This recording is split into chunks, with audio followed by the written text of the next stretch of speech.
Hi hello నమస్తే అందరూ ఎలా ఉన్నారు. ఈరోజు వాకింగ్ చేస్తూ జిమ్కి అయితే వచ్చేసాను. జిమ్కి రాగానే వామ్ అప్లు చేసిన తర్వాత 30 ఇంక్లైన్ చేసి ఆ తర్వాత చెస్ట్ ప్రెస్లో బెంచ్ ప్రెస్ 12 లెక్కన 3 సెట్లు వేసాను.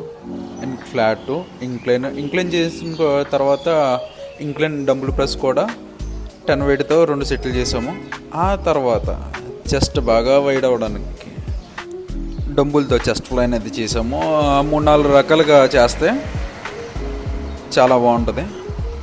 అవును, చెస్ట్ చేసినప్పుడు బైసెప్ కూడా ఫుల్గా లేవు కాబట్టి బైసెప్కి ఈరోజు డంబుల్ లిఫ్ట్ చేస్తున్నాం. 5 kgs 7.5 10 kgs వరకు. ఇలాగా వెంటనే మనం బాగా మజిల్ పంప్ అవ్వడం కోసం అని బైసెప్ డంబుల్ లిఫ్ట్ అనేది చేస్తున్నాం. సో ఫుల్గా ఫామ్ వేయడానికి కుదరలేనప్పుడు కనీసం ఇలా డంబుల్తో ఏదో ఎంతో కొంత చేస్తూ ఉంటేనే మంచిది. ఓన్లీ ఒక వేరియంటే చేసి వెళ్ళిపోకుండాను, లేదా ఓన్లీ చెస్ట్ లేదా ఉన్న సైడ్స్ వేయకుండా ఇలా డంబుల్తో కూడా చేయాలి.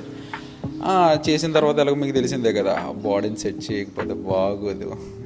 బాడీని సెట్ చేసి అలాగ జిమ్ అద్దోళ్ళకు అంతా చూసుకుంటా కొంచెం మురుచుకుంటా ఏదో ఆనందం అలాగా జిమ్ చేసే వాళ్ళకి.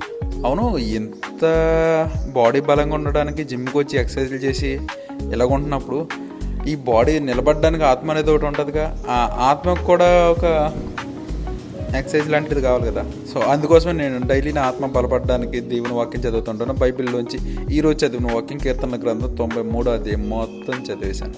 So thank you so much. మీరు కూడా